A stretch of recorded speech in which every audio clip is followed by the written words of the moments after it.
Hello everybody, welcome to the Daily Dose, Extracting the Medicine. Today's medicine is a question. It is one of those hard questions that if we all ask it, and if we really all do the inner standing, the inner work, the deep excavating to uncover and transmute, we have a chance as society, as humanity. And that is this question of, where does conflict live in me? Where does my energy contribute to the larger field, and what do I need to clean up? Over the last week, I can name like a bunch of times that I kind of went off the handle a little bit, talking to a bot on the phone when I needed customer support, and just don't like that. So, and I caught myself. I'm like, oh my God, I'm a crazy person, just like witnessing, observing, and thinking, wow, if I'm doing that, look at this gorgeousness, beautiful leaves on the East Coast in the US, beautiful, beautiful, beautiful. But if we can actually really observe ourselves in those moments where we want revenge against somebody else, or we speak revenge in one scenario or another, we see a solution that encompasses revenge. If we are willing to see where conflict lives in us, where am I at war with myself? For women, how about loving your body? Yeah, how am I at war with myself? What does my self-talk look like? And, when we are angry, it's only affecting, it might affect others, though it also affects us. And when we're coming from that place of love and compassion, that we can see more, we can connect more dots, we can understand a scenario more, and we can see a pathway through. And so in this now moment where war is showing up as horrific violence and costing many lives as collateral damage, innocent lives in collateral damage to revenge, we must ask ourselves, before we jump in with our perspective and our am I contributing to this paradigm of just like this distorted paradigm of fear, of it is fear, because it's always based on fear unless it's coming from love.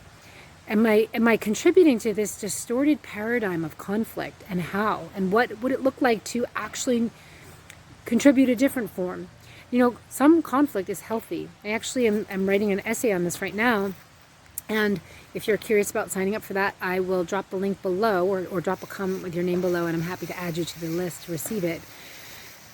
Though we are in this moment where we get to literally rewire the program of conflict. Ooh, doggy is going after something. Some conflict is healthy, There's like a good tension, creative tension, or, some conflict can be a teacher. There's polarity. Though the type of conflict that requires one side win, the type of conflict that ends in death, the type of conflict or suffering, the type against other, the type of conflict that is not productive per se. One might disagree in the context that you might think I'm applying this to. Though productive conflict, like a productive cough, when you're like coughing the thing out, productive conflict shows results pretty quickly. Otherwise, it's not productive. There has to be a measure of collateral damage and a measurement of the cost of the conflict in order to achieve a certain result.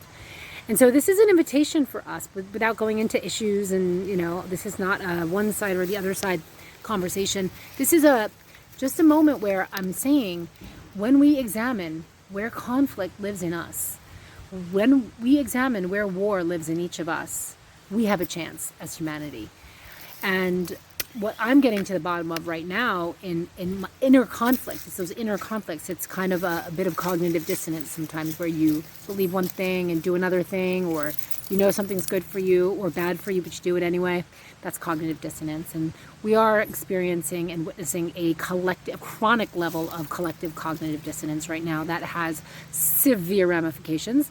And it's also, part of that is a reality war.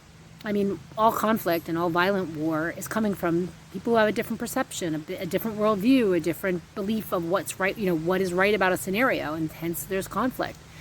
And so it's a time where we we have to examine our own worldview. And part of that involves, like, how am I projecting this distorted program of conflict back into the field? And we have a responsibility to hold our energy a certain way right now. You know, speak with care, share on social media with care, because there's an impact. And yeah, I'm actually enjoying this article that I get to write about it right now, because there's also, just like any scenario where there's sides, you know, there's the war of dueling realities where there's these sides. You have shaming, and you have shaming, and then there's this essence of belonging. I need to belong.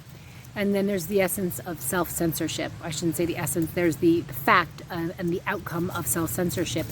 And that is insidious in its own right, and that's something I'm working through right now. So I'm excited to be launching a Substack, which is going to be my self-uncensored.